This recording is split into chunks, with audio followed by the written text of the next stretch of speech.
May the face of the Lord shine on you. May He shower His blessing on all that you do. May you never know anguish, sorrow, or strife. Dwell in the house of the Lord all the days of your life.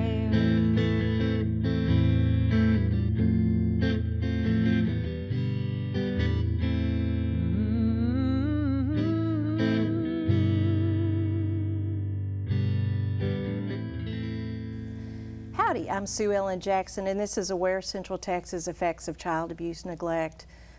Stay with us for the next few minutes. We're going to have a real interesting conversation. We have two lovely guests with us, and we're going to be talking about children that grow up in abuse and neglect and the connection between that and physical and mental illness. Is there a connection? And if there is, what does that look like? I have with me Sandra Martinez and Jean Ballinger.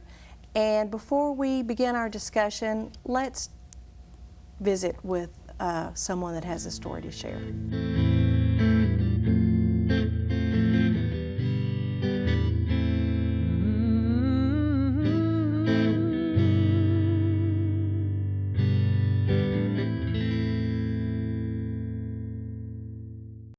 What is my experience with addictions and child abuse is, I actually think that from my own personal experience and as growing up, I honestly feel that drugs make you feel different in your own body. Because I'm going to tell you right now, I've been on pain medication for a long time, and I can feel my own self at times feeling a little, I'm going to say bonkers, because at times I feel very edgy from the medications that I take. So I can imagine when I was screaming at my son, or all my sons, because the abuse that I was doing was more verbal abuse to them, that the drugs probably made me more on edge at times, because the drugs that I was taking was morphine, and now I'm on Percocet, but the morphine really, really made me, you know, scream a lot more. You know what I'm saying? I think that had my dad not been doing the drugs that he was doing, as he may have been a little bit more clear of what he was doing. I really don't understand why people do things they do when they're on drugs, because I'm going to say a lot of the people that I know that have been sexually abused or even abused have been, their parents have been on something. I mean, as growing up, my parents would sit at the table smoking pot. And then they started smoking pot with my brothers when they got older. I have two older brothers that are on marijuana. They smoke marijuana, and they do other things. I'm not aware of what they do.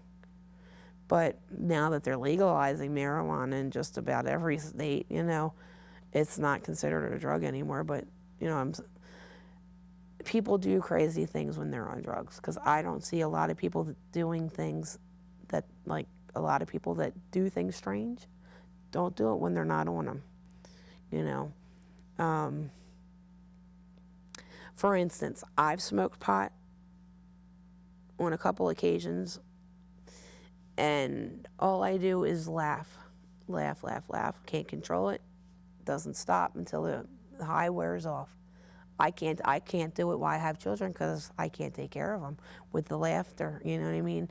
They would know something was wrong, you know. And that's what I think. I don't understand, like, why, like, even with my parents smoking the pot around the coffee table, you know, as a child, even seeing that, it's wrong.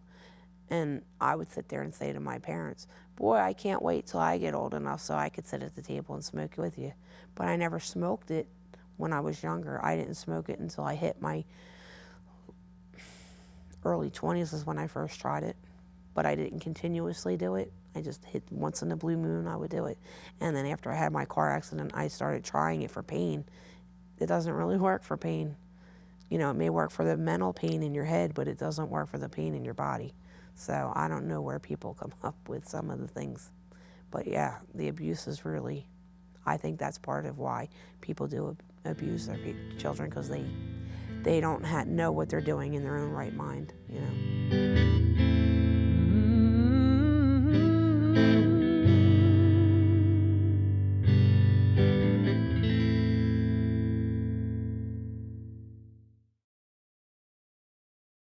I'm so glad y'all are here today. Sandra Martinez and Jean Ballinger. Sandra, what do you do? I currently have a facility in Belton, Texas. It's called Syntex Family Solutions. It provides a safe haven for families who wish to visit with their kids and have been court-ordered for those types of services. Wow, sounds like a good program. And Jean, what do you do? I'm currently the Executive Director of the Central Texas Council on Alcoholism and Drug Abuse. And we have 2 clinics, one in Temple, Texas and one in Belton, Texas. We also do prevention in schools in 7 counties, and we have a pregnancy and postpartum program for intervention on mothers who might be using. Wow, so you guys are both seeing a lot of things, a lot of drama. Okay, here's the question. Is there a connection between mental and physical illness and children that grow up in abusive or neglectful homes? Is there a connection? Most certainly there is. As children witness, for instance, domestic violence, they will have a propensity as adults to suffer from mental illnesses and physical illnesses. It will depend on the severity of the witnessing of domestic violence. However, it applies to all kinds of physical abuse, sexual abuse.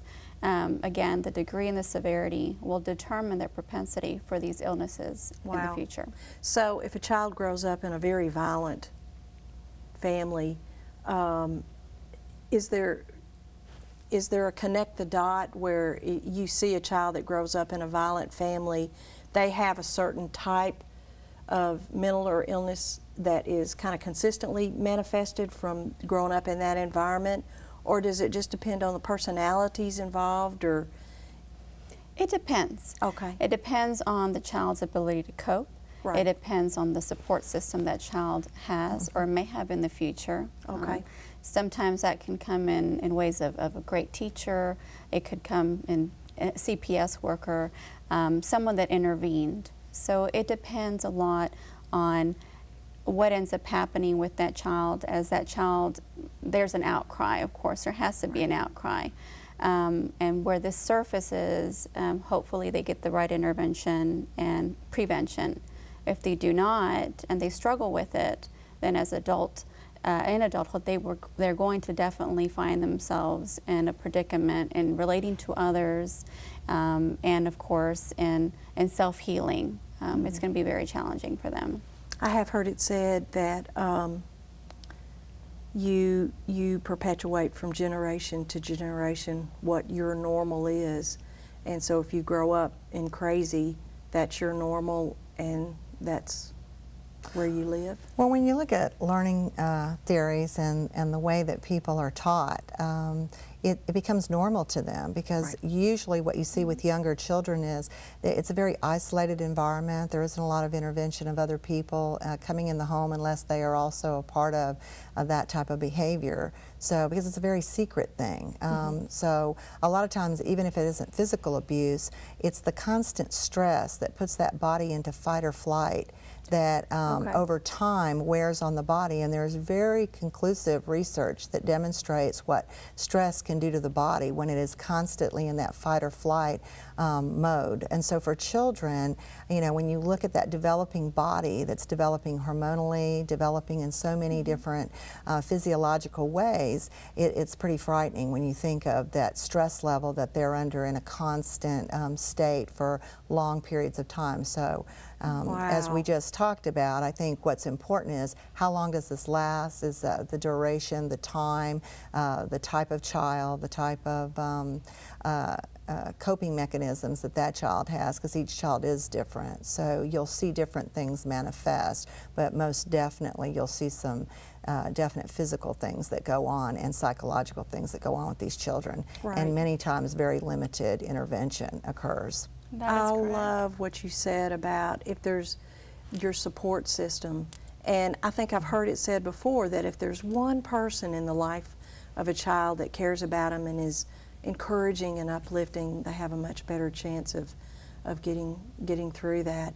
And the other thing that I think is really significant that I'm hearing is that if you have a stressful home, if you're living in a stressful environment, your kids are getting stressed too. And I know we, as parents, we get caught up in the drama of the challenges of life, but when children see that stress, it affects them. And I never really thought about the fact that, you know, we've all heard that stress is a killer and it's really bad for your health, but maybe we should make that connection between kids and the parents. Even if they're the best parents in the world and their stress, it's going to affect the kids. Right, Sue Ellen, just think about the family in a stressful situation where there is, and by stress I mean there's lots of factors that are emotionally stressing the child. Right. And that could be because mom and dad are engaging in domestic violence, or because they're engaging in abusing drugs, and so on and so forth. Imagine having a child grow up in that environment and then expect that child to function in adulthood, to see that child launch into adulthood and expect that child to function as an adult is unrealistic. Hello, yeah. Right. It is unrealistic. How would they know that? Correct. And I think that's the scary part, is that many times when these children reach the age of 18 or 19, we are angry at them for acting out or behaving in the way they are, and we assume because they should know better, and we hear that often, they should know better, they're old enough to know better. But their learning and their cognitive processing has not come from a healthy environment, so therefore they're only manifesting what they've been taught. And once again, if that intervention hasn't occurred where someone has modeled really appropriate behavior for them, having something to compare. Because if you look at the studies on resilient children, what you will see is when they are taught another way and they are given another option, then there's something for them to weigh what's going on in their house and what's going on everywhere else. Does that create a conflict? You know, if a child is taken out of crazy and that's their norm, and then it's defined for them as, okay, your mommy and daddy have problems. Is that a conflict for the child? Imagine. Yeah, Imagine someone talking about your mother or father. Right. And me being a little kid, I'm going to defend, because that's what kids do. That is correct. And Wow. And also, realistically speaking, we have kiddos being raised in households where grandma and grandpa are caregivers. Right. And we don't often discuss that as our reality. But we do have kiddos and generational curses that unfortunately are being raised by grandparents. And that type of caregiving is very different than mom and dad. Absolutely. Very different. And I always like to think of it as a field. There's a field, and our children, there are seeds. Okay, we put our kids out in this field, and we want them to grow and our harvest to be beautiful and fruitful. However, you know, if as a gardener, we are not providing them with that nurturing, with and promoting a healthy start, and being consistent and being healthy ourselves, then when we have our harvest and we see what has happened and we see them as adults, who do we blame? We have to take ownership of that. We have to make sure that we are taking responsibility of being that ultimate gardener, I believe. I love that scenario. Let's take just a short break and hear from someone else.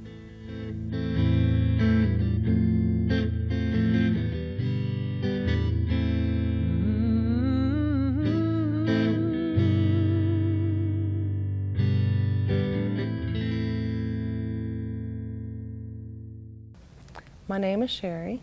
I just want to encourage young men and women out there that have dealt with child abuse. whether it was physical, mental, sexual. I've been there from the age of 3, dealt with this.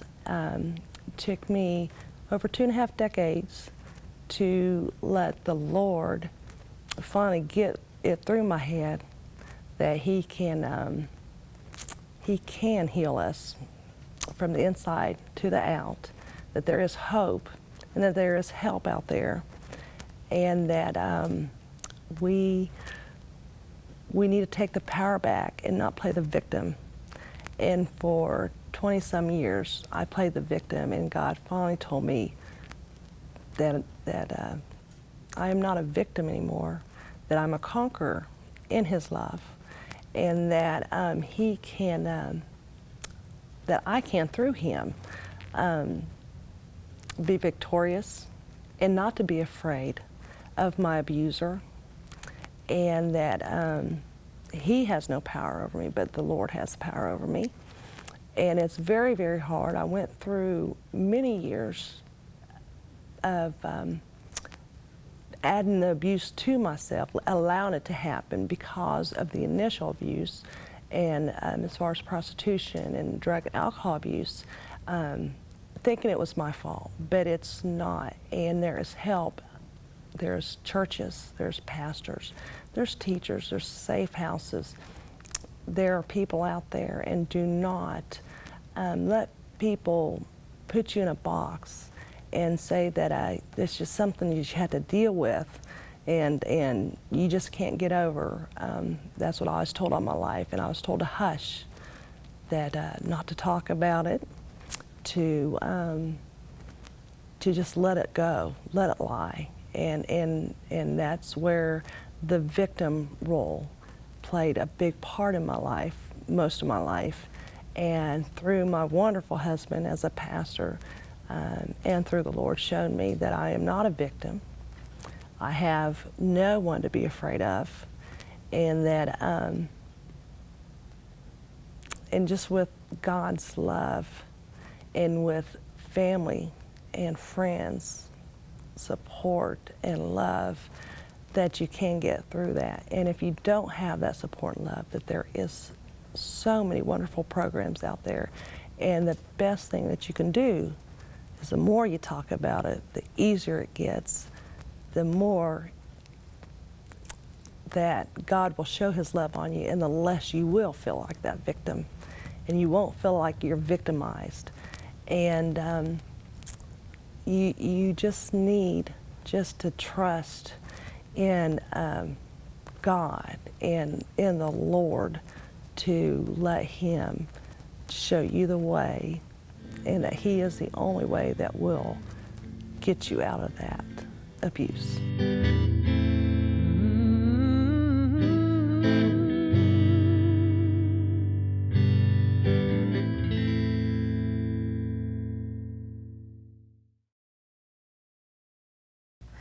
I have a question about the physical illness and abuse. Is there a connection with that?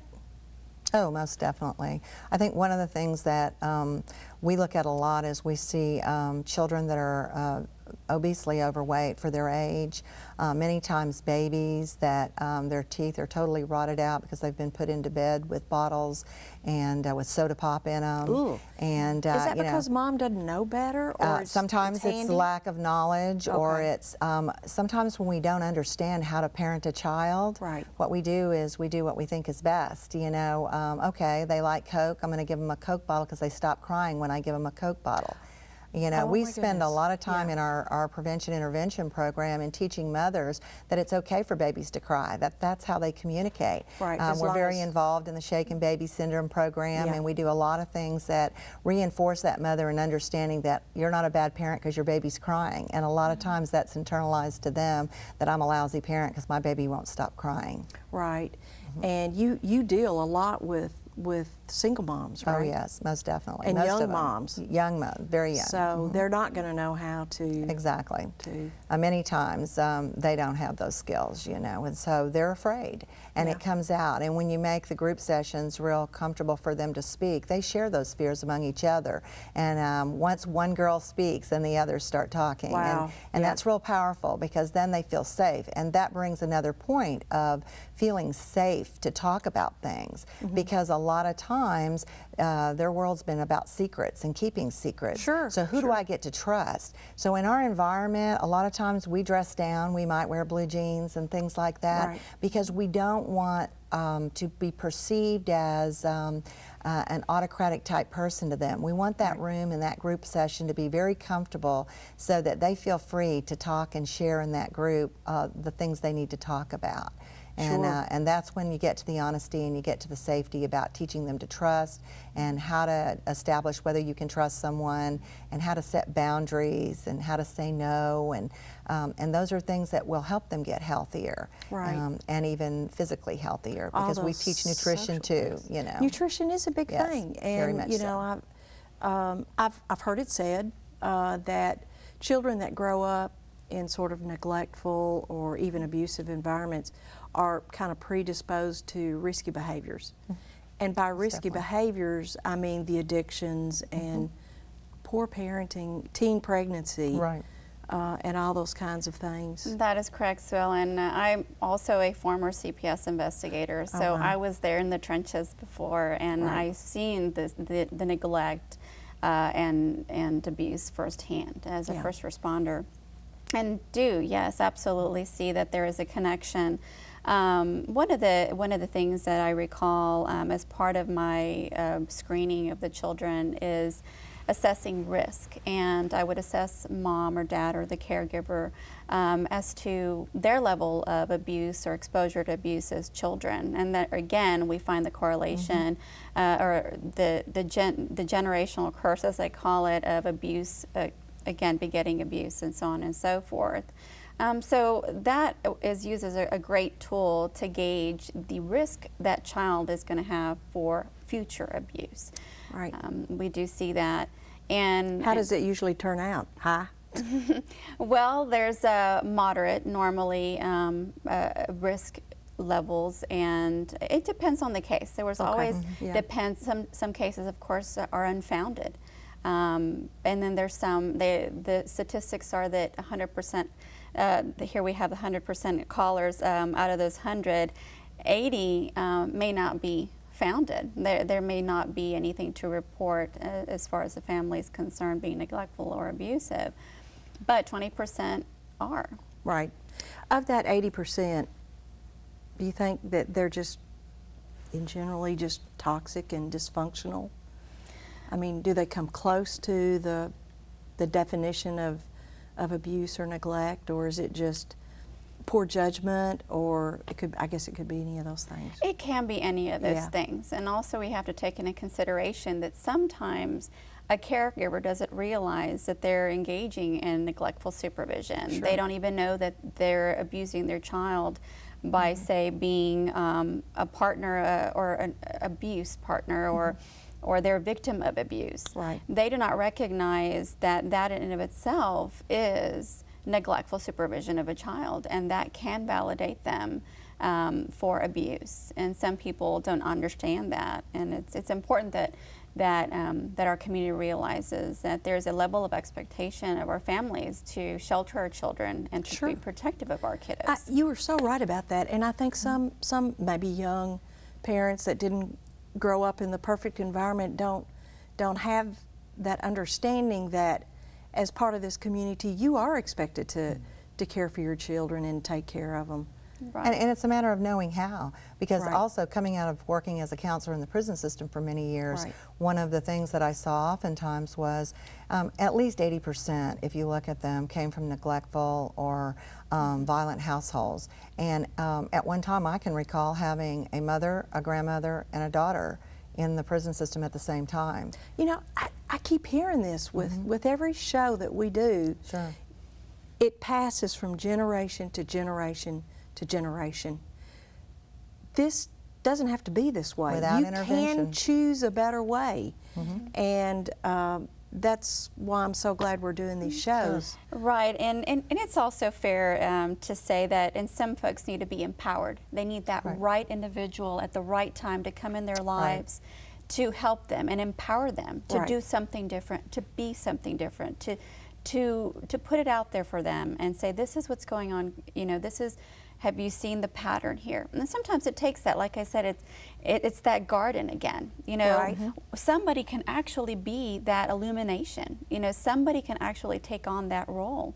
And we need more people out there, good people, stepping up to the plate and empowering our families, because it's not about poverty. It's not about gender. It's not about education. Abuse in the household or violence in the home goes around, I mean, just absolutely. Crosses all socioeconomic boundaries. It absolutely does. And I think to add to that, I get really concerned sometimes when we forget that, you know, when I was growing up, you know, they talk about it takes a community to raise a child. Well, you know, I can remember that anything I did, I got caught on, because if it wasn't the church deacon telling on me, it was my neighbor scolding me or the teacher calling my parents. You didn't get away with things because everyone was involved in your life, you know. And in this fast-paced world we're living in today, I think we've gotten so busy that we're texting each other and we're, you know, technologically savvy, but we've stopped looking at one another and reaching out, you know, seeing that child that we notice, you know, doesn't have a jacket on and socks on a cold day. You know, these are things that, you know, when I walk in, because of the occupation I'm in, when I walk into the Walmart and it's, you know, 40 degrees outside and I see a mother in a jacket but a baby in a diaper and no coat on, there's cause for concern there, you know. And I think a lot of times we're just not aware, or we're really so busy we're not taking a look at what's going on around us. And when you have a bad incident, and I see interviews on TV and they're talking to the neighbors and they go, well, they were kind of quiet folks. We didn't even know, you know, we never met them or anything. I mean, they're living right next door and they don't even know what's going on. Oh, I know it. You know, here's the question. If you see that child in the store and in your heart you know there's problems, do you approach them or no? And if you do approach them, if you approach them with judgment, and I'm the right police, you know they're going to blow you off. Sure. But if you bring your heart to them, sure. Maybe you don't they will, come maybe with they shame. won't. Right. You don't want to come with shame. That's right. Right. And do y'all do that? When you're in the grocery store, do you stop and offer to help if you see a young mom struggling with a child? You could be that one person to cause that mom to rethink what she's doing or not, you know. And I think you're right. It's really in the approach that you take to reach out to somebody, because you know, you don't want to antagonize that situation because it could become more detrimental for the child, you know. So it's important to, you know, reach out with kindness. For me, it's always, you know, I noticed this, can I be of any assistance? If there's any, here's my card. And I'm always handing out my card and saying, you know, if there's any way I can be of assistance, please feel free to call me. We should have love cards. Yeah. Where we're able to, here, if you ever need anything. Yeah, here if you need some support, right. Email me or Twitter me, or whatever the latest greatest is. You know, use technology to help folks. Sure. Yes. thank you, ladies, so much for being here.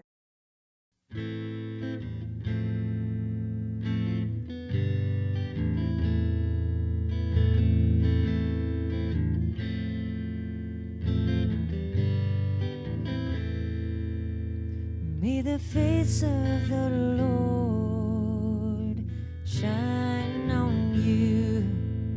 May He shower His blessing on all that you do. May you never know anguish, sorrow, or strife. Dwell in the house of the Lord